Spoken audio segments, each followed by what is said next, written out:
ኢየሱስ ክርስቶስ ፍኦመ ስም ለዘይጼውኦ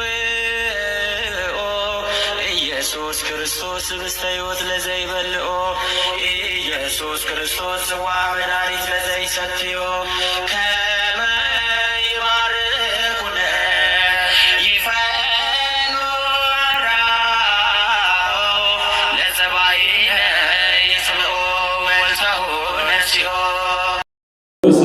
ሞላባቸው በደመ ክርስቶስ የተቀደሳቸው ከአብራከ መንፈስ ቅዱስ ከማኅፀነ ዮርዳኖስ በጥምቀት ልጅነትን ያገኛችሁ እግዚአብሔርን አባታችን ድንግል ማርያምን እናታችን ቤተ ክርስቲያንን የጸሎት ቤታችን መንግሥተ ሰማያትን የዘላለም ርስታችን ብላችሁ በጠዋት በማታ በቅድስናው ስፍራ የምትገኙ እንደ ቅዱሳን መላእክት ቅዱስ ቅዱስ እያላችሁ የምትውሉ የምታድሩ የእግዚአብሔር ልጆች ምእመናንና ምእመናት ሰላምታዬ በያላችሁበት ይድረሳችሁ። እንደምን ዋላችሁ?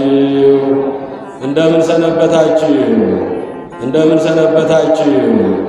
አባታችን ነውና እኛ ልጆቹ፣ እረኛችን ነውና እኛን በጎቹን፣ መምህራችን ነውና እኛን ደቀ መዛሙርቶቹን፣ ፈጣሪያችን ነውና እኛን ፍጥረቶቹን በአባትነቱ ጠብቆ ከዋልንበት እየቀደመ በምንተኛበት እየቆመ አባታችን ነውና በቸርነቱ ጠብቆ ዝች ሰዓት ያደረሰን አምላክ ስሙ ይክበር ይመስገን። ስሙ ይክበር ይመስገን። ሚስጥሩን ጥበቡን አምላካችን ይግለጥልን፣ የልቦናችንን ደጅ ይክፈትልን። ወተመሉ ሁሎሙ መንፈስ ቅዱስ፣ በሁሉም ላይ መንፈስ ቅዱስ ሞላባቸው። የሐዋርያት ሥራ ምዕራፍ 2 ከቁጥር 4 ላይ የሚገኝ ሕያውና ዘላለማዊ የሆነው የአምላካችን ቃል ነው። የእግዚአብሔር ልጆች ምእመናን፣ ምእመናት አሁን ይሄ ወራት እንግዲህ የክረምቱ መግቢያ እስከሚደርስ ድረስ እስከ ሰኔ 25 ድረስ በዓለ መንፈስ ቅዱስ ተብሎ ነው በቤተ ክርስቲያናችን እስከ ዛሬ እንደምታውቁት ስቅለቱን፣ ትንሣኤውን፣ ዕርገቱን እያከበርን ነበር የከረመው አይደል? ክርስቶስ ተንሥአ እሙታን እያለ ትንሣኤውን ሞትን ድል አድርጎ መነሳቱን እያወጅን ነው የሰነበት ነው። በዚህ 10 ቀን ውስጥ ደግሞ ወደ ሰማየ ሰማያት በክብር ማድረጉን እየተማራችሁ ሰንብታችኋል። ዛሬ ደግሞ በዓለ ሀምሳው ተፈጽሞ በዓለ ጰራቅሊጦስ፣ በዓለ ጴንጠቆስጤ፣ በዓለ ሀምሳ በሦስት አይነት ስም የሚጠራ በዓለ ጴንጠቆስጤ። ጴንጠቆስጤ ማለት በግሪኩ በዓለ ጰራቅሊጦስ ማለት በግሪኩ ጴንጠቆስጤ ማለት ነው። ወይም ደግሞ ወደኛ ሲተረጎም 50ኛው ቀን መንፈስ ቅዱስ የወረደበት ቀን ማለት ነው። እንግዲህ የአምላካችን የፈጣሪያችን የጌታችን በዓላት 18 ናቸው። እየሰማችሁ ነው? ከቃሉ ጋር ናችሁ? እግዚአብሔር ከሁላችን ጋር ይሁን። ልባችሁን በዚሁ አድርጋችሁት የተወሰነ ሰዓት እንቆያለን። የጌታ በዓላት ስንት ናቸው አልኳችሁ? 18። 9ኙ ንዑሳን በዓላት፣ 9ኙ አበይት በዓላት ተብለው በቤተ ክርስቲያን ይከበራሉ። 9ኙ ግን በጣም የከበሩ በዓላት ናቸው። የግዝት በዓላት ናቸው። ምድራዊ ስጋዊ ስራ የማይሰራባቸው 9ኙ የከበሩ በዓላት ናቸው። ከ9ኙ የከበሩ አበይት በዓላት አንዱ አሁን የምናከብረው ትናንት ያከበርነው በዓለ ጴንጠቆስጤ 50ኛው ቀን ርደተ መንፈስ ቅዱስ፣ መንፈስ ቅዱስ ከሰማየ ሰማያት የወረደበት በሐዋርያት ላይ ያደረበት ቀን ነው። የእግዚአብሔር ልጆች ምእመናንና ምእመናት 9ኙ ንዑሳን በዓላት የመጀመሪያው ስብከት ይባላል። እየሰማችሁ ነው? ያዟቸው። የመጀመሪያው ከጌታ ትንንሾቹ በዓላት 9 በዓላት አንዱ ምንድነው? ስብከት ነው። ዘወረደም ላዕሉ አይሁድ ሰቀሉ ወሚመያ አይመሩ እግዚአ ኩሉ ዘያዩ በቃሉ በሽተኛ የሚፈውሰው፣ ጎባጣ የሚያቀናው፣ ዕውር የሚያበራው እግዚአ ለኩ እግዚአ ኩሉ የሁሉ ጌታ መሆኑን ሳያውቁ አይሁዶች በእንጨት ላይ ሰቀሉት፣ እንደ ብራና ወጠሩት እያል በዚያ በዘመነ ስብከት የምንማረው ስብከት ተብሎ የሚጠራ ከጌታ 9 በዓላት አንዱ ንዑስ በዓል አንዱ በዓል ስብከት ተብሎ ይጠራል። ማን አልኳችሁ? ስብከት። ጌታችን ኢየሱስ ክርስቶስ ከሰማየ ሰማያት ወደ ምድር ሰው ፍለጋ ወደ ምድር መምጣቱን፣ ሰውን ወዶ ሰው መሆኑን በሰፊው ትምህርት ወንጌል የሚሰጥበት በጾመ ነቢያት የምንማረው ትምህርት ነው። ይሄ ስብከት ይባላል። ሁለተኛው ደግሞ ምን ይባላል? ብርሃን ተብሎ ይጠራል። ከጌታ ንዑሳን በዓላት ሁለተኛው ምንድን ነው? ብርሃን። አነ ውእቱ ብርሃኑ ለዓለም፣ እኔ ምንድነኝ አለ አምላካችን? የዓለም ብርሃን ነኝ አለ። የዓለም ብርሃንነቱን ቤተ ክርስቲያናችን በዓመት አንድ ጊዜ በዓል ሰርታለት፣ በዚያ ጊዜ በዓሉ ይከበራል። ብርሃን ተብሎ ይጠራል። እኔ የዓለም ብርሃን ነኝ ብሎ ዓይን የሌለውን ዓይን ፈጥሮ እግዚአብሔር አምላካችን በጭቃ ቀብቶ የዓይን ቅርጽ አውጥቶ ሂድና ታጠብ ብሎ ወደዚያ ወደ መታጠቢያ ወደ መጠመቂያው ቦታ ገብቶ ሲወጣ ዓይን ያልነበረው ሰው ዓይኑ ቦግ ብሎ ይበራለት ነው። ብርሃን ተብሎ የምንጠራው ከዛ የተነሳ ነው። እኔ የዓለም ብርሃን ነኝ አለ። ዓይን ለሌላቸው ዓይን የሚሆን መድኃኔዓለም። ሁለተኛው ምን አልኳችሁ? ብርሃን ተብሎ ይጠራል። ሶስተኛው ደግሞ ኖላዊ ተብሎ ይጠራል። እያዛችኋቸው ነው። ንዑሳን በዓላቶቹን ያዟቸው። ሶስተኛው ስንት ነው? ምንድነው? ንዑሳን በዓላት እስከ ሶስተኛው ኖላዊ ተብሎ ይጠራል። አነ ውእቱ ኖላዊ ኄር፣ እውነተኛ እረኛ፣ እውነተኛ ቸር ጠባቂ ማነኝ አለ? እኔ ነኝ። አዎ እውነተኛ ቸር ጠባቂ እኔ ነኝ። እውነተኛ ቸር ጠባቂ ስለ በጎቹ ራሱን አሳልፎ የሚሰጥ በዮሐንስ ወንጌል በማቴዎስ ወንጌል በዮሐንስ ወንጌል ምዕራፍ 10ኛው ምዕራፍ ላይ የምናገኘው ኖላዊ ተብሎ የሚጠራው ከጌታ 9ኙ ትንንሽ በዓላት አንዱ ኖላዊ ተብሎ ይጠራል። ምንደኛ ያልሆነ በጎቹ ሲበተኑ ተኩላ ሲበላቸው የማይሸሽ ለበጎቹ ራሱን አሳልፎ የሰጠው እውነተኛ እረኛ ኢየሱስ ክርስቶስ ነው። ለስም አጠራሩ ምስጋና ይድረሰው። አነ ውእቱ ኖላዊ ኄር፣ እውነተኛ ቸር ጠባቂ እኔ ነኝ አለ። ዮሐንስ ወንጌል ምዕራፍ 10 ስታነቡ የምታገኙት ቃል ነው። ሶስተኛው ኖላዊ፣ አራተኛው በዓለ ገና ፋልትን ልደት ከመከበሩ ከዋዜማው ታኅሳስ 28 ቀን የምናከብረው የጌታ በዓል ነው። ከትንንሾቹ አንዱ በዓል ነው፣ ተከብሮ ይውላል። በዓለ ገና የአማኑኤል ዕለት ማለት ነው። ታኅሳስ 28 የሚከበር ነው በዓለ ገና። አምስተኛው ግዝረት ነው። ጥር 6 ቀን የምናከብረው እየሰማችሁ ነው። ጥር 6 ቀን አምላካችን በተወለደ በ8ኛው ቀን ወደሚገዘርበት ቦታ የሄደበትን መታሰቢያ በማድረግ ጥር 6 ቀን የሚከበረው ግዝረት ከ9ኙ ንዑሳን በዓላት 5ኛ ደረጃ ላይ ነው ያለው። 6ኛ ልደተ ስምዖን ይባላል። የ500 ዓመት በአልጋ ቁራኛ በደዌ ዳኛ ተይዞ አልጋ ላይ ተጣብቆ የኖረው ጌታችን ኢየሱስ ክርስቶስ በተወለደ በ40ኛ ቀኑ ወደ ቤተ መቅደስ በገባ ጊዜ ሥርዓተ ኦሪትን ለመፈጸም በገባ ጊዜ አምላካችን ኢየሱስ ክርስቶስን የ40 ቀኑን ሕፃን በታቀፈ ጊዜ ሰውነቱ ታድሶለት እንደ 30 ዓመት ጎረምሳ የሆነበት ነው። ክብርና ምስጋና ለመድኃኔዓለም ይሁን። ይህንንም እናከብራለን። የእግዚአብሔር ልጆች ልደተ ስምዖን ተብሎ የካቲት 8 ቀን እየተከበረ ይኖራል። 7ኛው ቃና ዘገሊላ በሰርግ ቤት ተገኝቶ አምላካችን 6ቱን ጋኖች ቀይሮ ወደ ወይንነት ወደ ወይን ጠጅነት የቀየረበትም ከ9ኙ ንዑሳን በዓላት አንዱ ነው። አጠራጠር እያደረግን ነው የምንሄደው። 8ኛው ደብረ ዘይት ነው። በዐቢይ ጾም መካከለኛ ላይ የምናከብረው የጌታ ምጽአቱ የሚነገርበት ዓለምን ሊያሳልፍ የሚመጣበት እነሆ በቶሎ እመጣለሁ፣ ለሁሉ እንደ ሥራ ዋጋ ልከፍል እመጣለሁ። አመፀኞች አምፁ፣ እርኩሶች ይርከሱ፣ ቅዱሶች ይቀደሱ፣ በደለኞች ይበድሉ፣ ንጹሖችም ይንጹ። እኔ ለእያንዳንዱ እንደ ሥራው ዋጋ ልከፍል እመጣለሁ። አልፋና ኦሜጋ መጀመሪያውና መጨረሻው እኔ ኢየሱስ ክርስቶስ ነኝ። በቶሎ እመጣለሁ። ፈራጁ ማን ነው? ዳኛው ማን ነው? ዋጋ ከፋይ ማን ነው? አምላካችን ኢየሱስ ክርስቶስ። ለስም አጠራሩ ክብር ምስጋና ይድረሰው። ከ9ኙ ንዑሳን በዓላት አንዱ ደብረ ዘይት 8ኛ ደረጃ ላይ፣ በ9ኛ ደረጃ በዓለ መስቀል ነው። መጋቢት 10 እና መስከረም 17 የምናከብረው በዓል ከ9ኙ በዓላት አንዱ ነው። የእግዚአብሔር ልጆች እነዚህንም ያዟቸው፣ በዚህ አጋጣሚ አትርሷቸው።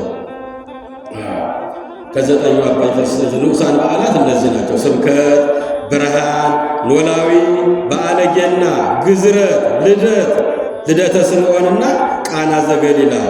8ኛ ደብረ ዘይት፣ 9ኛ መስቀልን የምናከብርበት ነው። 9ኙ አበይት በዓላት ደግሞ ጽንሰቱን እናከብራለን።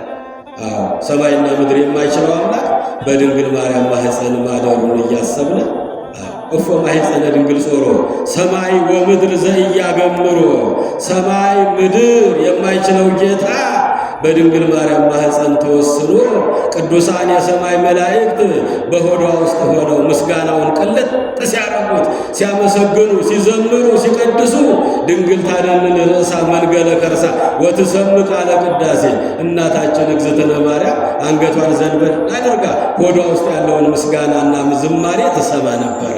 ያንን የምናከብረው ከ9ኙ አበይት በዓላት አንዱ መቼ ነው? ጽንሰቱ መጋቢት 29 ቀን እየሰማችሁ ነው።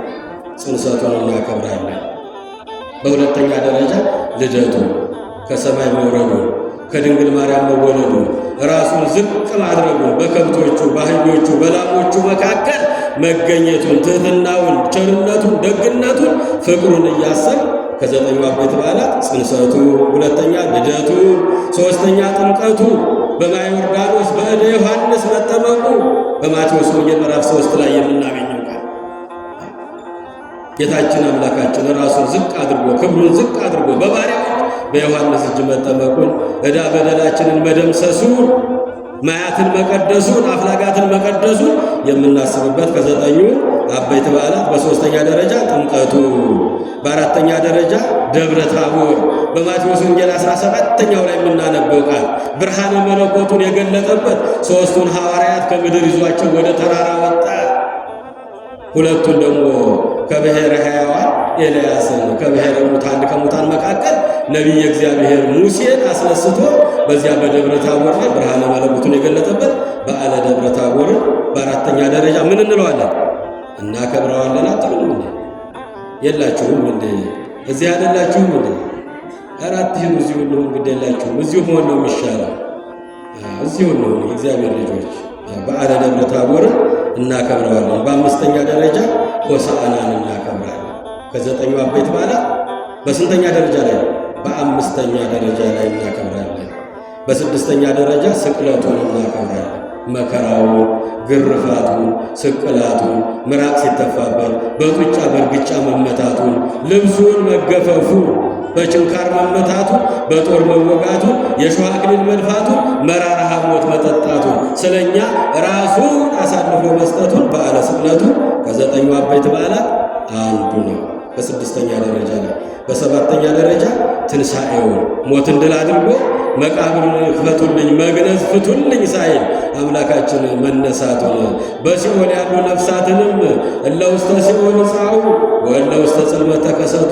ሲኦል ያላችሁ ጨለማ ውስጥ ያላችሁ በእግር ብረት ታስራችሁ ጨለማ ውጧችሁ ትል እየበላችሁ እሳት እየፈጃችሁ የነበራችሁ ሁሉ ሰላም ለእናንተ ይሁን ውጡ አላቸው መድኃኔዓለም። እነሱን እናስባለን። ትንሣኤው ለእኛም ትንሣኤያችን ነው። የእግዚአብሔር ልጆች እሱ ከሞት ሲነሳ እኛን ከሲኦል አወጣን። መድኃኔዓለም ከመከራ አወጣን። ሲኦል ባዶዋን ቀረች። ስንማረው አይደል የከረምነው? ትንሣኤውን በሰባተኛ ደረጃ እናከብረዋለን። በስምንተኛ ደረጃ ዕርገቱን እናከብራለን። ከ9ኙ አበይት በዓላት ዕርገቱን እናከብራለን። ዐርገ እግዚአብሔር በይባቤ ወእግዚእነ በቃለ ቀን ዘምሩ ለአምላክነ ዘምሩ። አያችሁ እግዚአብሔር ልጆች በውዳሴ በቅዳሴ በምስጋና በዝማሬ እግዚአብሔር አምላክ ወደ ሰማይ ያረገ። ወደ ሰማይ ያረገው አመስግኑት፣ ዘምሩለት፣ እልል በሉለት እያል በዚህ 10 ቀን ውስጥ ሰንብተናል። የዛሬው 9ኛው ምንድነው? በዓለ ምንድነው? አሁን የምናከብረው በዓል ምንድነው? በዓለ ጰራቅሊጦስ። ጰራቅሊጦስን ነው የምናከብረው። ጰራቅሊጦስ ማለት በግሪኩ ጴንጠቆስጤ ነው። በዓለ 50ኛው ቀን በ50ኛው ቀን መንፈስ ቅዱስ የወረደበትን በዓል የምናከብርበት ከ9ኙ አበይት በዓላት እጅግ የከበረ በዓል ቤተ ክርስቲያንም የተወለደችበት ሐዋርያትም መንፈስ ቅዱስን የተቀበሉበት ፈሪዎች የነበሩ ደፋሮች የሆኑበት ነው። ጰራቅሊጦስ የሚለው እንግዲህ ስም ሲተረጎም 6 አይነት ትርጉም ይሰጡታል አባቶቻችን። 6 አይነት ትርጉም በዓለ ጰራቅሊጦስ ነው። ጰራቅሊጦስ ማለት ከሳቲ ማለት ነው። ምስጢር ገላጭ፣ ጥበብ ገላጭ ማለት ነው። የእግዚአብሔር ልጆች አባቶቻችን ሐዋርያት 3 ዓመት ከ6 ወር ከ3 ወር ሲማሩት የነበረውን ወንጌለ መንግሥቱን እንዲያሳስባቸው ያደረባቸው መንፈስ ቅዱስ ነው። ሰው ናቸውና ሥጋ ለባሽ ናቸውና የተማሩትን ይረሱ ነበረ። ትናንት የነገራቸው ለዛሬ አያስታውሱም ነበረ ሥጋዊ ስለሆኑ ሀብተ መንፈስ ቅዱስ ስላላደረባቸው። ስለዚህ ጰራቅሊጦስ ማለት ከሳቲ ምስጢር ገላጭ፣ ጥበብ ገላጭ፣ ዕውቀት ገላጭ ማለት ነው። ለእኛም ይግለጥልን አምላካችን፣ ሚስጥሩን ጥበቡን ይግለጥልን። በሁለተኛ ደረጃ ናዛዚ ማለት ነው የሚያረጋጋ፣ የሚያጽናና፣ የሚያበረታ የእግዚአብሔር ልጆች ምእመናን ሀብተ መንፈስ ቅዱስ ሲያድርባቸው አባቶቻችን ሐዋርያት ደፋር ሆኑ፣ ወደ ጨለማ ዓለም ሄዱ። ሁሩ ወመሃሩ ወስብኩ ወንጌለ ለኩሉ ፍጥረት።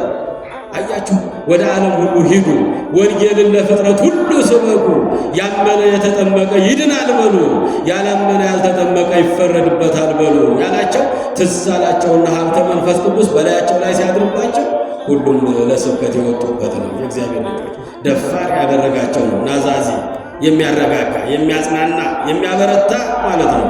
በሦስተኛ ደረጃ ጰራቅሊጦስ ማለት መጽንዒ ማለት ነው። ማስታወሻ የሚይዝ የለ፣ የሚጽፍ የለ። ግማሹ ሰፈር ውስጥ ሄዷል፣ ግማሹ ወደ ጓዳ ገብቷል። አይደል የእግዚአብሔር ልጆች? በዓላቶቹን አሁን ብንይዛቸው ጥሩ ነው። መልሼ ብጠይቃችሁ እርግጠኛ ነኝ አትመልሷቸው። አይደለም ማስታወሻ ጫር ደብተር አዘጋጅቶ መያዝ እኮ ነው።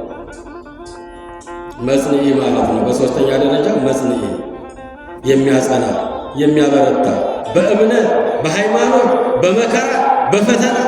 አያችሁ፣ ሰማዕታትን በስደት በመከራቸው ጊዜ፣ ጻድቃንን በገዳም፣ ሰማዕታትን በደም፣ ሐዋርያትን በአጽናፈ ዓለም፣ ነቢያትን በጾም ያጸናቸው ይሄ ነው። መንፈስ ቅዱስ ነው። መንፈስ ቅዱስ ነው። መጽንዒ የሚያጸና የሚያበረታ በእምነት በሃይማኖት በመከራ በችግር ጊዜ ጠንካራ እንድንሆን ችግሩን መከራውን ተሰቅቀን ሃይማኖታችንን እንዳንክድ የሚያደርገን ምንድን ነው? መንፈስ ቅዱስ ነው። አትሉም? መንፈስ ቅዱስ ነው። መጽንዒ ይላል። ጰራቅሊጦስ ማለት መጽንዒ የሚያጸና፣ በሃይማኖት የሚያጸና፣ ሰማዕታትን በስደት ጻድቃንን በገዳም ነቢያትን በጾም ሐዋርያትን በአጽናፈ ዓለም ለስብከት ለማስተማር መከራ ለመቀበል ያጸናቸው ሀብተ መንፈስ ቅዱስ ነው። ጰራቅሊጦስ ማለት መጽንዒ ማለት ነው። በአራተኛ ደረጃ ጰራቅሊጦስ ማለት መንጽሒ ማለት ነው። የሚያነጻ የሚቀድስ፣ ከበደል ከኃጢአት ከርኩሰት ከክፋት የምንቀደሰው መንፈስ ቅዱስ ሲያድርብን ነው። የእግዚአብሔር ልጆች ጰራቅሊጦስ ያስፈልገናል። መንፈስ ቅዱስ የተለየው ሰው ፈሪሃ እግዚአብሔር የለው፣ ጨካኝ ነው፣ ርኅራኄ የለው፣ ክፋት ነው። ዘወትር የሚያስበው ከአይምሮ የሚመነጨው ክፋት ነው። የዲያብሎስ ልጅ ነው ማለት ነው። መንፈስ ቅዱስ ያደረበት ደግሞ ይራራል፣ ያዝናል፣ ለሰው ልጆች ይራራል፣ ለተራቡት ይራራል፣ ለታመሙ ይራራል፣ ለተጨነቁ ይራራል፣ ላዘኑት ሁሉ ይራራል። ጰራቅሊጦስ ማለት መንጽሔ የሚያነጻ የሚቀድስ፣ ከበደል ከኃጢአት ከርኩሰት የሚያነጻ ነው። አምስተኛ ጰራቅሊጦስ ማለት መስተስሪ ማለት ነው። ኃጢአትና በደልን የሚያስተሰርይ ነው። ነፍስና ሥጋን የሚቀድስ ነው። በደልን የሚደመስስ ማለት ነው። እየሰማችሁ ነው? ከቃሉ ጋር ናችሁ አላችሁ? እዚሁ እግዚአብሔር ከሁላችሁ ጋር ይሁን። እዚሁ እንሆንና ትንሽ እንማር። ጰራቅሊጦስ ማለት አምስተኛው ምንድነው አልኳችሁ? መስተስሪ፣ ኃጢአትን በደልን የሚያስተሰርይ፣ ኃጢአትና በደልን የሚደመስስ፣ ነፍስና ሥጋን የሚቀድስ ማለት ነው። በስድስተኛ ደረጃ መስተፍስሒ ደስ የሚያሰኝ ነው ይሉታል አባቶቻችን። በስድስት አይነት ትርጓሜ ይሰጡታል። እንግዲህ ወደ ተነሳንበት ምዕራፍ ስንሄድ ወተመሩ ሁሎሙ መንፈስ ቅዱስ፣ ሁሉም ላይ መንፈስ ቅዱስ ወረደባቸው። አምላካችን ለስም አጠራሩ ክብር ይግባውና ከ10 ቀን በፊት ለአባቶቻችን ለሐዋርያት ቀጠሮ ሰጥቷቸው ነበረ። አምላካችን ወደ ቢታንያ ይዟቸው ወጣ። 12ቱን ሐዋርያት፣ 72ቱን አርድእት፣ 36ቱን ቅዱሳት አንስት፣ 120ውን ቤተሰብ ወደ ቢታንያ ይዟቸው ወጣ። እጆቹንም ዘረጋና ባረካቸው። አባቶቻችን ሐዋርያትንም እስከ ምድር ዳርቻ ምስክሮቼ ትሆናላችሁ አላቸው። መድኃኔዓለም እስከ ምድር ዳርቻ እስከ ምድር ዳርቻ እስከ ምድር ዳርቻ ምስክሮቼ ትሆናላችሁ። ወአንትሙሰ ንበሩ ሀገረ ኢየሩሳሌም እስከ ትለብሱ ኃይለ እምአርያም በሉቃስ ወንጌል ምዕራፍ 24 ቁጥር 49 ላይ እናንተስ ከሰማይ ከአርያም ኃይልን እስክትለብሱ ድረስ ሰማያዊ ሀብትን ሰማያዊ ዕውቀትን እስክታገኙ ድረስ ወዲያ ወዲህ አትበሉ፣ በኢየሩሳሌም ቆዩ አላቸው። አያችሁ፣ ቀጠሮ ሰጥቷቸው ነበረ። አምላካችን ሲያርግ ጥሏቸው አላረገም። ወዲያ ወዲህ አትበሉ፣ ከቤት ወደ ቤት አትዙሩ፣ ወደ ከተማ አትሂዱ፣ በአንድ ቤት ሆናችሁ በጸሎት ጠብቁ፣ ከ10 ቀን በኋላ እመጣለሁ አላቸው መድኃኒታችን ኢየሱስ ክርስቶስ። ወአንትሙሰ ንበሩ ሀገረ ኢየሩሳሌም እስከ ትለብሱ ኃይለ ማርያም እናንተስ ከሰማይ ኃይልን ከአርያም እስክልክላችሁ እስክትለብሱ ድረስ ሰማያዊ ሀብትን ሰማያዊ ዕውቀትን እስክታገኙ ድረስ በኢየሩሳሌም ቆዩ አላቸው። የእግዚአብሔር ልጆች ቁጥር 53 ላይ ሉቃስ ወንጌል ምዕራፍ 24 ቁጥር 53 ላይ ዘወትር እግዚአብሔርን እያመሰገኑ በጾም በጸሎት ጠበቁት ይላል። እየሰማችሁ ነው። ማንን ከመካከል አድርገው? ድንግል ማርያምን ከመካከላቸው አድርገው እንደ መንበር እንደ ታቦት እንደ ስዕል እሷን በመካከል አድርገው በሐዋርያው በወንጌላው የማርቆስ እናት ቤት በማርያም ቤት ተሰብስበው ለ10 ቀን ይጸልዩ ነበረ፣ ይጾሙ ነበረ፣ ፈጣሪያቸውን ይጠይቁት ነበረ። ማንን ከመካከላቸው አድርገው? ድንግል ማርያምን ከመካከላቸው አድርገው። እኛ ወደ ቤተ መቅደስ መጥተን በመንበሩ ዙሪያ ሆነን አይደል የምንጸልየው? በታቦቱ ፊት ሆነን አይደል? በስዕል ፊት ሆነን አይደል? እግዚአብሔር ልጆች እመቤታችንን በመካከላቸው አድርገው ዙፋን ዘርግተውላት በዚያ አስቀምጠዋል። በዙሪያዋ ከበው ይጸልዩ ነበረ፣ ያመሰግኑ ነበረ፣ ጸሎት ያደርሱ ነበረ። እመቤታችንን ይዘው ነው የእግዚአብሔር ልጆች። ወተመልኡ ኩሎሙ መንፈስ ቅዱስ፣ በሁሉ ላይ መንፈስ ቅዱስ ሞላባቸው። በ10ኛው ቀን እንደ አውሎ ነፋስ በተዘጋ ቤት ውስጥ ሳሉ ድምፅ እያሰማ እንደ አውሎ ነፋስ የእሳት ላንቃ የሚመስል በተዘጋው ቤት ውስጥ ወደ እነሱ መጣላቸው። በላያቸው ላይ አረፈባቸው። ለእያንዳንዳቸው 71 ቋንቋ ተገለጠላቸው። በእነሱ ዙሪያ ያሉት 72 አርድእት አሉ። 36 ቅዱሳት አንስት አሉ። ከ15 ቋንቋ በላይ ለሁሉ ተገልጾላቸዋል። ለአንዳንዶቹ 20፣ ለአንዳንዶቹ 25፣ ለአንዳንዶቹ 30። ለዋነኞቹ ለአባቶቻችን ለሐዋርያት ግን ምን ወረደላቸው? 72 ቋንቋ 71 ቋንቋ ተገለጠላቸው። እስከትለብሱ ኃይለ ማርያም ከአርያም ኃይልን እስክትለብሱ ድረስ እናንተስ ከአርያም ከሰማይ ኃይልን እስክትለብሱ ድረስ ወዲያ ወዲህ አትበሉ፣ ሰማያዊ ሀብትን ሰማያዊ ዕውቀትን እስክታገኙ ድረስ በኢየሩሳሌም ቆዩ አላቸው። ኢየሩሳሌም ቤተ ክርስቲያን፣ በዚህ እንቆይ እግዚአብሔር ልጆች።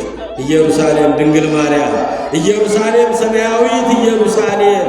ወደዚያ ለመግባት በምድራዊቷ ኢየሩሳሌም አምሳለ ኢየሩሳሌም በሆነችው በቤተ ክርስቲያን ቆዩ ይለናል። እኛንም የእግዚአብሔር ልጆች በዚህ ከሆነ አንድ ቀን ሀብተ መንፈስ ቅዱስ ያድርብናል። እየሰማችሁ ነው? ከቃሉ ጋር ናችሁ? ወዲያ ወዲህ አትበሉ አላቸው አባቶቻችን ሐዋርያት። ከሰማይ ኃይልን እስክትለብሱ ድረስ ኃይለ አርያም ከአርያም መንፈስ ቅዱስ እስኪወርድላችሁ ድረስ በዚያ በኢየሩሳሌም ተሰብስባችሁ በጸሎት ጠብቁ አላቸው። መድኃኔዓለም የተናገረው የማያስቀር አምላክ ፈጣሪያችን ኢየሱስ ክርስቶስ ድንግል ማርያምን በመካከላቸው አድርገው ቃሉን ጠብቀው ትእዛዙን ጠብቀው በጾም በጸሎት ሰነበቱ። ቁጥር 53 ላይ ዘወትር እግዚአብሔርን እያመሰገኑ ይጾሙ ነበር፣ ይጸልዩ ነበር። በመቅደስ ቆዩት፣ ጠበቁት። በ10ኛው ቀን ግን በተዘጋ ቤት እንደ አውሎ ነፋስ ሆኖ በረከተ መንፈስ ቅዱስ ወረደላቸው። በእሳት ላንቃ ተመስሎ በላያቸው ላይ አደረባቸው። ለእያንዳንዳቸው 71 ቋንቋ ተገለጠላቸው። ይሄ መጽሐፍ ቅዱስ ላይ የተጻፈ ነው። አባቶቻችን ሲነግሩን ግን የዓለሙ ሁሉ ቋንቋ ነው የተገለጠላቸው እግዚአብሔር ልጆች። 71 ቋንቋ ማለት በኢየሩሳሌም ዙሪያ የሚነገሩ ቋንቋዎች ናቸው። እየሰማችሁ ይሆን? በኢየሩሳሌምና በዙሪያዋ የሚነገሩ ቋንቋዎች ናቸው። በእኛ ሀገር ስንት ቋንቋ አለ? አንድ። በስመ አብ ወወልድ ወመንፈስ ስንት ቋንቋ ይነገራል በኢትዮጵያ ላይ? እንደዚህ ነው እንግዲህ የዓለም ቋንቋ ሲባል እንግዲህ እንደምታውቁት በጣም ከቁጥር በላይ ነው የሚሆነው። በኢየሩሳሌምና በዙሪያው ያለው ቋንቋ ግን ይሄ ለመጽሐፍ ቅዱስ ላይ ተጠቅሶ እናገኘዋለን። ለእነሱ ግን የቀረባቸው የለም። በዓለም ሁሉ የሚነገረው ቋንቋ በሐዋርያት ላይ ተገለጸላቸው። አያችሁ እግዚአብሔር ልጆች፣ ያን ጊዜ ፈሪ የነበሩት ደፋር ሆኑ። በአሕዛብ መካከል መቆምን አይፈሩም ነበር።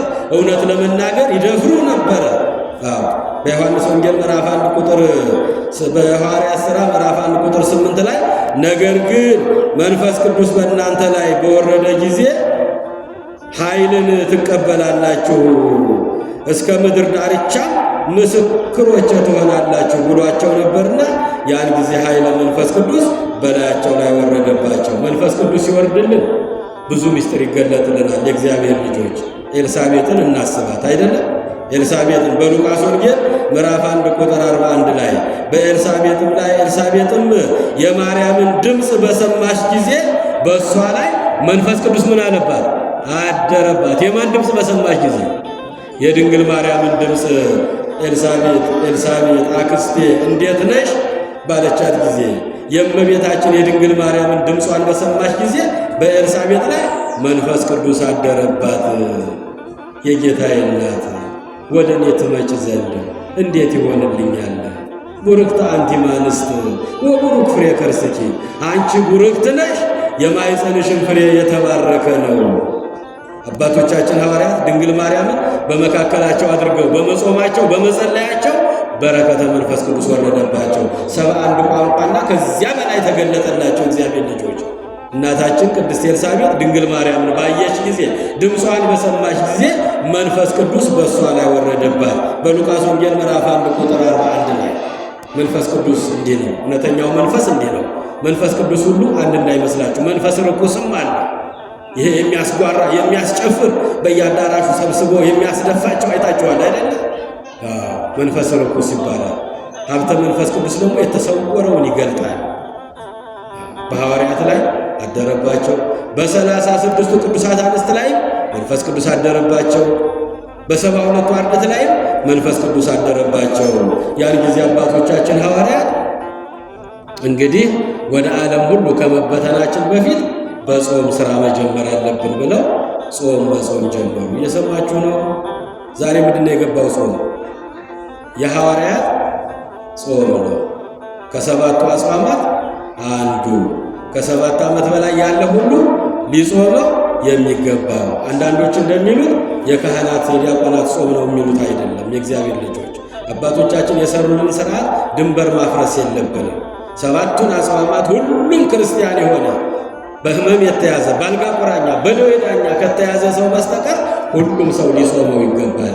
አባቶቻችን ሐዋርያት አምላካችን ኢየሱስ ክርስቶስ እንዳዘዛቸው ወደ ዓለም ከመበተናቸው በፊት 40 ቀን 40 ሌሊት ጾሙ፣ ጸለዩ፣ ሀብተ መንፈስ ቅዱስን ተቀበሉ። ደፋሮች ሆኑ። ሕዝቡን ሰበሰቡ፣ ማስተማር ጀመሩ። አባታችን ሊቀ ሐዋርያት ጴጥሮስ ቆመና ሕዝቡን ሰበሰበና በአሕዛብ መካከል ቆመና የሰቀላችሁት፣ የገደላችሁት፣ የገረፋችሁት፣ ያሰቃያችሁት ኢየሱስ ክርስቶስ ሞትን ድል አድርጎ ምን አላላቸው? ተነሳ፣ በክብር ተነስቷል አላቸው። በክብር ተነስቷል። የገደላችሁት፣ የሰቀላችሁት፣ ያሰቃያችሁት ኢየሱስ ክርስቶስ ሞትን ድል አድርጎ በክብር ተነስቷል እያለ ቅዱስ ጴጥሮስ ሰበሰበና ሕዝቡን ማስተማር ጀመረ። አያችሁ፣ ከጠዋቱ 3 ሰዓት ላይ ሀብተ መንፈስ ቅዱስ ወረደባቸው። ያን ጊዜ በቤተ መቅደስ ሕዝቡን ሰበሰበና ማስተማር ጀመረ። ቅዱስ ጴጥሮስ በሚያስተምርበት ጊዜ ይህንን በሰሙ ጊዜ ልባቸው ተከፈተ ይላል። ክብርና ምስጋና ለአምላካችን ይሁን። ልባቸው ምን አለ? ልባቸው ተከፈተ። እኛ በየቀኑ እንማራለን የእግዚአብሔር ልጆች፣ ያውም በተለያዩ መምህራን፣ ያውም ሰፊ ሰዓት፣ ያውም በተለያዩ መምህራን ነው። ስንት ሰው ልቡ ተከፍቶ ይሆን? ስንት ሰው ታርቆ ይሆን? ስንት ሰው ንስሐ ገብቶ ይሆን? ስንት ሰው ተጸጽቶ ወደ አምላኩ ተመልሶ ይሆን? ስንት ሰው ቅዱስ ሥጋውን ክቡር ደሙን ተቀብሎ ይሆን? የእግዚአብሔር ልጆች በ30 ደቂቃ የወንጌል ስብከት ልባቸው ምን አለ ይላል? ልባቸው ተነካ። የሐዋርያት ሥራ ምዕራፍ 2 ቁጥር 32 ላይ የምታገኙት ቃል ነው። የእግዚአብሔር ልጆች ይህንን በሰሙ ጊዜ የቅዱስ ጴጥሮስን ወንጌለ መንግሥቱን በሚያስተምራቸው ጊዜ ከሰማይ የወረደው ከድንግል ማርያም የተወለደው የገረፋችሁት፣ የሰቀላችሁት፣ የገደላችሁት፣ ያሰቃያችሁት፣ ያንገላታችሁት ኢየሱስ ክርስቶስ ሞትን ድል አድርጎ የተነሳ ነው። እኛ ለሱ ምስክሮቹ ነን እያለ በሚያስተምራቸው ጊዜ ይህንን በሰሙ ጊዜ ልባቸው ተከፈተ ይላል። የእኛንም ልብ ይክፈትልን መድኃኔዓለም። ወደ እውነት እንድንመለስ፣ ወደ ጽድቅ እንድንመለስ፣ ወደ ቅድስናው እንድንመለስ፣ እሱ የሚወደውን እንድንሰራ የእግዚአብሔር ልጆች መስማትን ትሰማላችሁ ተብለን እንዳይፈረድብን ሁል ጊዜ ወንጌል እንማራለን። ግን ስንት ሰው ንስሐ ገብቶ ይሆን? ስንት ሰው ሥጋ ወደሙን ተቀብሎ ይሆን? ቆይ ዛሬ ቆይ ነገ ነው አይደለም? የወምሰ ሰው ወየሰም መሬት ዛሬ ሰው ብትሆኑ ነገ አፈር መሆናችሁን አትርሱ ይላል። ነገ አፈር መሆናችሁን ምን ዋስትና አለ? ወጥተን ለመግባት ተኝተን ለመነሳት ዋስትና አለ? እግዚአብሔር ልጆች ይትበሉ ለጌሰም ነገ አትበሉ፣ ዛሬ ነገ አትበሉ። ነገን አታውቋትም። ነገ እኛ አይደለችም። የመዳን ቀን ዛሬ ነው። የመዳን ቀን አሁን ነው። ይህን በሰሙ ጊዜ በአንድ ቀን ትምህርት 30 ደቂቃ ወንጌለ መንግሥትን በሰበከላቸው ጊዜ የብዙዎቹ ልባቸው ተከፈተ። ወንጌሉ ልባቸውን ነካው። ሀብተ መንፈስ ቅዱስ ያደረበት መምህር ሲቆም የብዙ ሰዎች ልብ ይለወጣል። እኛም ጋር ችግር አለ አይደል? እግዚአብሔር ልጆች ሀብተ መንፈስ ቅዱስ ስለተለየን እኮ ነው። ብዙ ጊዜ እንጮኻለን፣ እናስተምራለን። እንደ ነቢያት አባቶቻችን ነባይነ ነባይነ ከመዘይ ነባይነ ኮነ ጮህን ጮህን እንዳልጮህን ሆንን አሉ አባቶች ነቢያት። ዞርን፣ አገር ለአገር ዞርን፣ አስተማርን፣ ጮህን ጮህን እንዳልጮህን ሆነ አሉ አባቶቻችን ሐዋርያት። ግን ሊቀ ሐዋርያት ጴጥሮስ ሀብተ መንፈስ ቅዱስ በላዩ ላይ ባደረበት ጊዜ ወተመሉ ሁሎሙ መንፈስ ቅዱስ በሁሉ ላይ መንፈስ ቅዱስ አደረባቸው። መንፈስ ቅዱስ ባደረበት ጊዜ ወጥቶ በቤተ መቅደስ ቆሞ ሕዝቡን ሰብስቦ አሕዛቡን ሰብስቦ በሚያስተምር ጊዜ ልባቸው ተከፈተ። ጴጥሮስንና ወንድሞቹን ሐዋርያትንም ወንድሞቻችን ሆይ እንግዲህ ምን እናድርግ አሉ። ምን ተንግበር አኀዊነ ምን እናድርግ አሉ። እናንተ ትላላችሁ የእግዚአብሔር ልጆች ሲያስተምሯችሁ ሲመክሯችሁ ላመሹ አባቶቻችሁ ምን እናድርግ፣ ምን እንስራ፣ ንገሩን የምናደርገውን። የነገራችሁን ቃል ልባችንን ከፍቶታል፣ ልባችንን ነክቶታል አሉ። አሕዛቦች በአንድ ቀን ልባቸው ተከፈተ። እኛ ግን በየቀኑ ዓመቱን ሙሉ ወንጌለ መንግሥቱ ይሰበካል። ያውም በተለያየ መንገድ በሚዲያው፣ በቴሌቪዥኑ፣ በቤታችንም፣ በመንገድ ላይ፣ በአውደ ምሕረቱ በተለያየ ነገር እግዚአብሔር ወንጌሉን እያስተማረን እየመከረን ነው። መስማትን ትሰማላችሁ፣ ነገር ግን አታስተውሉ። ማየትን ታያላችሁ፣ ነገር ግን አትመለከቱ። የዚህ ሕዝብ ልቡ ደንድኗል አለ፣ ከድንጋይ ጠጥሯል አለ ነቢየ ልዑል ኢሳይያስ በትንቢተ ኢሳይያስ ምዕራፍ 6 ላይ። መስማትን ትሰማላችሁ፣ ነገር ግን አትመለከቱ፣ አታስተውሉት። እነዚህ ግን አሕዛቦች ግን በኢየሩሳሌምና በዙሪያዋ ያሉት ቅዱስ ጴጥሮስ ቆሞ ከሰማይ የወረደው ከድንግል ማርያም የተወለደው ያሰራችሁት፣ የገረፋችሁት፣ የሰቀላችሁት፣ ያንገላታችሁት፣ የገደላችሁት፣ የቀበራችሁት ሞትን ድል አድርጎ የተነሳ ሰማይን በማስተዋል የዘረጋ ምድርን በውሃ ያጸና እሱ ነው፣ እናንተንም እኛንም የፈጠረ እሱ ነው እያለ ወንጌለ መንግሥቱን በሚያስተምራቸው ጊዜ ይህን በሰሙ ጊዜ ልባቸው ተከፈተ። ልባቸው ተከፈተ። ጴጥሮስንና ወንድሞቹ ሌሎቹንም ሐዋርያትንም እንዲህ አሏቸው፣ ወንድሞቻችን ያስተማራችሁን ትምህርት በልባችን ገብቷል፣ ልባችንን ነክቶታል። እንግዲህ ምን እናድርግ? ምን እናድርግ እንበል? የእግዚአብሔር ልጆች ከተማርን በኋላ ከሰማን በኋላ እውነትን ከሐሰት ጽድቅን ከኃጢአት ከሰማን በኋላ አባቶቻችን ምን እናድርግ ነው ማለት ያለባቸው። ወደ ነፍስ አባቶቻችሁ ቀረብ ብላችሁ አባቴ ምን ላድርግ? ምን ያዙኛል? ምን ልስራ? ለነፍሴ የሚሆናትን ነገር ምን ላድርግ ልትሉ ይገባቸዋል። እነዛ እኮ አሕዛቦች ናቸው። የእግዚአብሔርን ቃል ሰምተው እኮ አያውቁም እኮ። ወንጌል እኮ አዲስ ስብከት እኮ የመጀመሪያ ስብከት እየተሰበካቸው ነው። ግን በአንድ ቀን ስብከት ያውም በ30 ደቂቃ ይህንን በሰሙ ጊዜ ልባቸው ተነካ።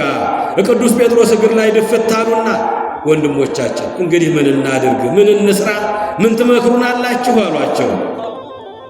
ያን ጊዜ ሊቀ ሐዋርያት ቅዱስ ጴጥሮስም እንዲህ አላቸው፣ ንስሐ ግቡ።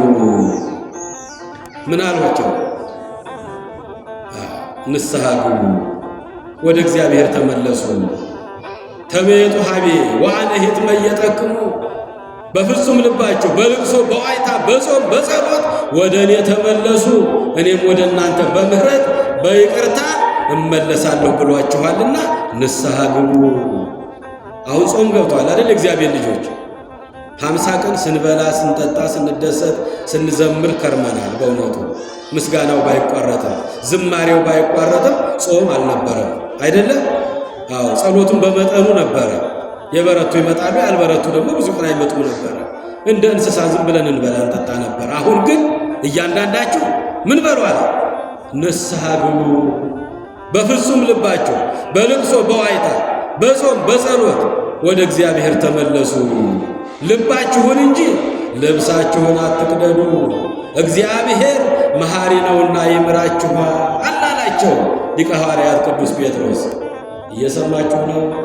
ከቃሉ ጋር ናችሁ? በደንብ ይሰማ ይሆን? እግዚአብሔር ልጆች እሰይ፣ በጣም ደስ ይላል። ንስሐ ግቡ፣ ንስሐ እንግባ። ጾም ሲመጣ ንስሐ መግቢያ ነው፣ የእግዚአብሔር መጸጸቻ ነው። ትናንትን እያሰብነ ወደ ነፍሳችን እረኛ ወደ ኢየሱስ ክርስቶስ ያለፈውን ወራት ብዙ የበላንበት ብዙ የጠጣንበት የተደሰትንበትን ያን እያሰብነ አሁን ደግሞ ወደ ቀልባችን ተመልሰን ወደ ነፍሳችን እረኛ ወደ ኢየሱስ ክርስቶስ ተመለሱ፣ ንስሐ ግቡ አላቸው። የመጀመሪያው ምን እናድርግ ሲሉት ነው። ምን እናድርግ? አስተምረህናል፣ መክረህናል፣ ገጽጸህናል። የተማርነው ቃል ልባችንን ነክቶታል። ልባችን ተከፍቶ ሰምተንሃል። ምን እናድርግ? እናንተም ተምራችሁ ሲጨርሱ ካህናት አባቶቻችሁን ምን ልስራ ለነፍሴ፣ ምን ላድርግ? የሚመክሩኝ ምንድነው? የሚያስተምሩኝ ምንድነው?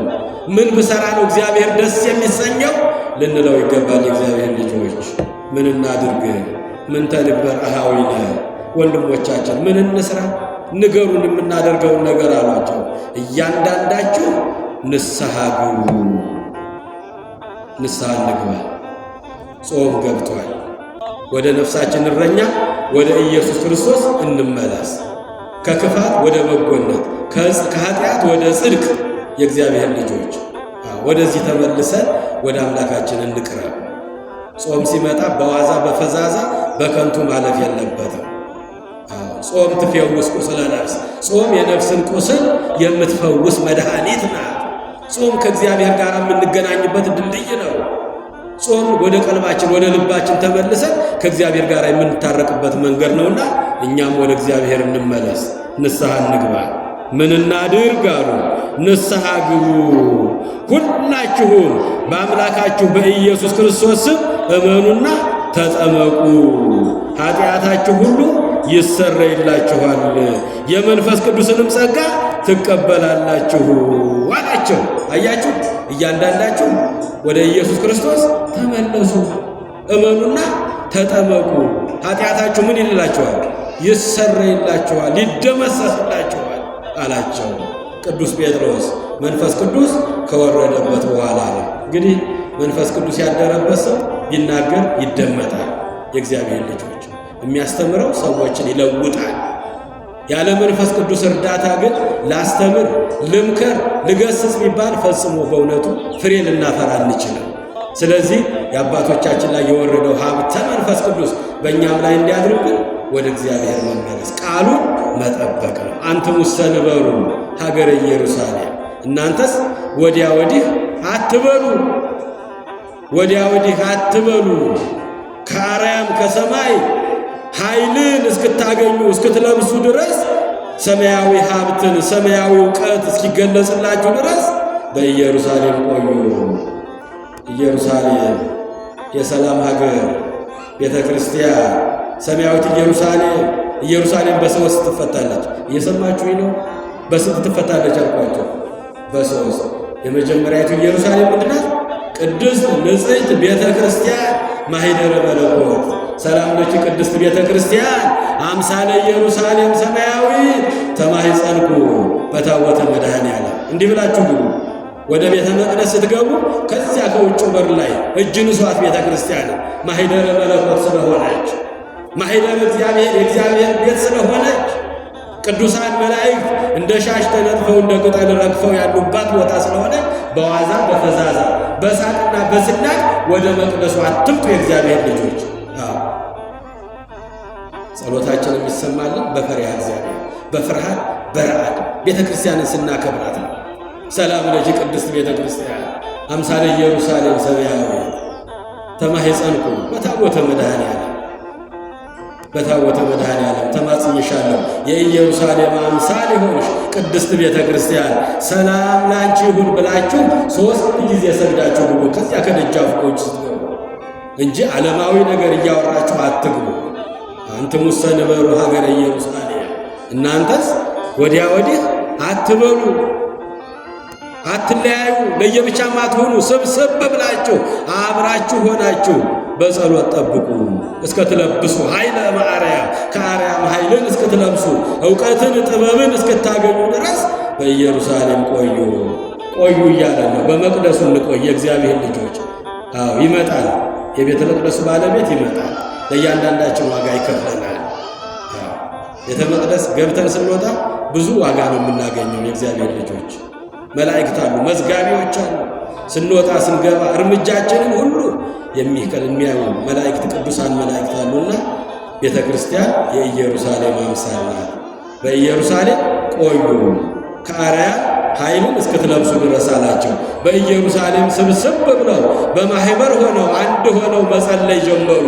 እግዚአብሔር አንድ ሆነን ስንጸልይ በመካከል ይገኛል። የእግዚአብሔር ልጆች በስም ያደል ያለው 2ም 3ም ሆናችሁ ብትሰበሰቡ እኔ በመካከላችሁ ምን እላለሁ?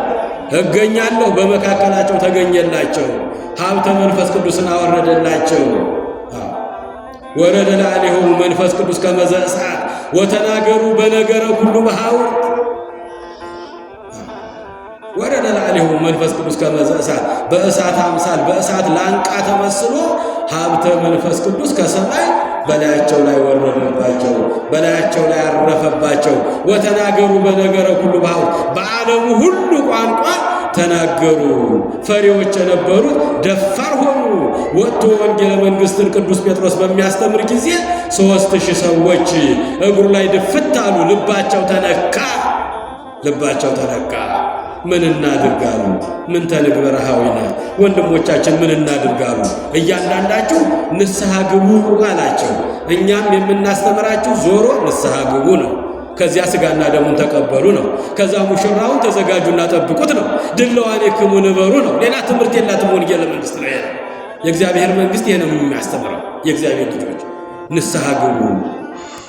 በደለኞች፣ ኃጢአተኞች፣ ዋሾች፣ ሌቦች፣ ቀማኞች፣ በቅናት በክፉ ምቀኝነት ያላችሁ፣ በሌብነት በስርቆት በዝሙት በኃጢአት የነበራችሁ ሁሉ እያንዳንዳችሁ ንስሐ ግቡ አላቸው። እግሩ ላይ ተደፉና 3000 ሰዎች ምን እናድርግ አሉት። በአንድ ቀን ስብከት በ30 ደቂቃ ስብከት 3000 ሰዎች አምነው ተጠመቁ። ክብርና ምስጋና ለመድኃኔዓለም ይሁን። እኛ የምንሰማውን ቃል በተግባር መዋል ነው። በኢየሩሳሌም ቆዩ ብሎናል። በኢየሩሳሌም እንቆይ። ሁለተኛዋ ኢየሩሳሌም እናታችን አምላክን ወልዳ የሰጠችን ድንግል ማርያም ናት። ስሟን እየጠራን እንጠብቅ። የእግዚአብሔር ልጆች ሰአሊ ለነ ቅድስት እንበላት። አልቦ ጸሎት አልቦ ትንባሌ እንበለኪ ማርያም ዘያርግ ሎአሌ። ደራሲው ጸሎቱ ልመናው የእግዚአብሔር ልጆች የሁላችን ጸሎት የሚያደርገው በእመቤታችን ምልጃ ነው። ያለሷ የእኛ ቅድመ እግዚአብሔር ሊደርስ አይችልም። አልቦ ጸሎት ወአልቦ ትንባሌ እንበለኪ ማርያም ዘያርግ ሎአሌ። ያላንቺ ቅድመ እግዚአብሔር አይደርስልኝም አለ ደራሲው እኮ ነው። ብጸልይ ብጾም ብሰግድ ብመጸውት እንባዬን ባፈስ ደረቴን ብደቁስ ያንቺም አማላጅነት ካልተጨመረበት ቅድመ እግዚአብሔር አይደርስልኝም። ስለዚህ ሰአሊ ለነ አማልጅን እንበላ፣ ጸልይልን እንበላ። በኢየሩሳሌም ቆዩ። በድንግል ማርያም ስሟን እየጠራችሁ ሰአሊ ለነ ቅድስት እያላችሁ ጠብቁ ብሎናል አምላካችን። የእግዚአብሔር ልጆች የመጀመሪያዋ ኢየሩሳሌም ቤተ ክርስቲያን። ሁላችንም በቤተ ክርስቲያን በእምነታችን ጸንተን አምላካችንን መጠበቅ አለብን። ምን እናድርግ ነው? ስትማሩ ያዋላችሁትን ስትማሩ ያመሻችሁትን ነገር ወደ አባቶቻችሁ ጠጋ ብላችሁ ተምረናል፣ ሰምተናል፣ ልባችን ተነክቷል በቃሉ ምን እናድርግ በሉ። አባቶቻችሁ ንስሐ ግቢ ልጄ፣ ንስሐ ግባ ወልደ ማርያም፣ ገብረ ማርያም፣ ወለተ ማርያም፣ ወለተ ኢየሱስ ንስሐ ግቡ ይሎናል። አሁን ጾም ነው። ወደ ነፍሳችን እረኛ ወደ ኢየሱስ ክርስቶስ የምንመለስበት ጊዜ ነው።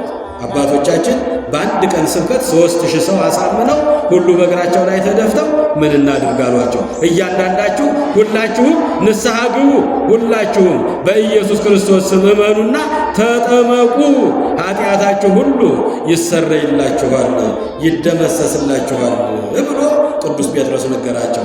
ሁሉም አምነው ሥርዓተ ጥምቀትን ፈጽመው ክርስትና በዚህች ቀን ተመሰረተች። ክብርና ምስጋና ለመድኃኔዓለም ይሁን። ቤተ ክርስቲያን በዚህ ቀን ተወለደች። በዓለ ሀምሳ የምንለው፣ በዓለ ጰራቅሊጦስ የምንለው፣ በዓለ ጴንጠቆስጤ የምንለው ቤተ ክርስቲያን የተወለደችበት ክርስቲያኖች የመጀመሪያውን የክርስትና ሕይወት ሀ ብለው የጀመሩበት ሥርዓት አምልኮ የተፈጸመበት ቀን ነው። ከዘጠኙ አበይት በዓላት አንዱ በዓለ ጴንጠቆስጤ፣ በዓለ ጰራቅሊጦስ ከጌታ 9 በዓላት አንዱ መንፈስ ቅዱስ የወረደበት ቀን ነው። ወተመልኡ ኩሎሙ መንፈስ ቅዱስ፣ በሁሉም ላይ መንፈስ ቅዱስ ወረደባቸው። ያስተማረን የመከረን የገሰጸን የአባቶቻችን አምላክ ስሙ ይክበር ይመስገን። የሰማነውን ቃል እግዚአብሔር በልቦናችን ይጻፍልን። ወተመልኡ ኩሎሙ መንፈስ ቅዱስ፣ ሁሉም መንፈስ ቅዱስን ተመሉ። ኢየሱስ ክርስቶስ ጽኦመ ስም ለዘይጼውኦ ኢየሱስ ክርስቶስ ህብስተ ሕይወት ለዘይበልኦ ኢየሱስ ክርስቶስ ጽዋ መድኃኒት ለዘይሰትዮ ከመ ይባርኩነ ይፈኖ አዳኦ ለጸባኢነ ይጽብኦ ወልተሁ ነሲኦ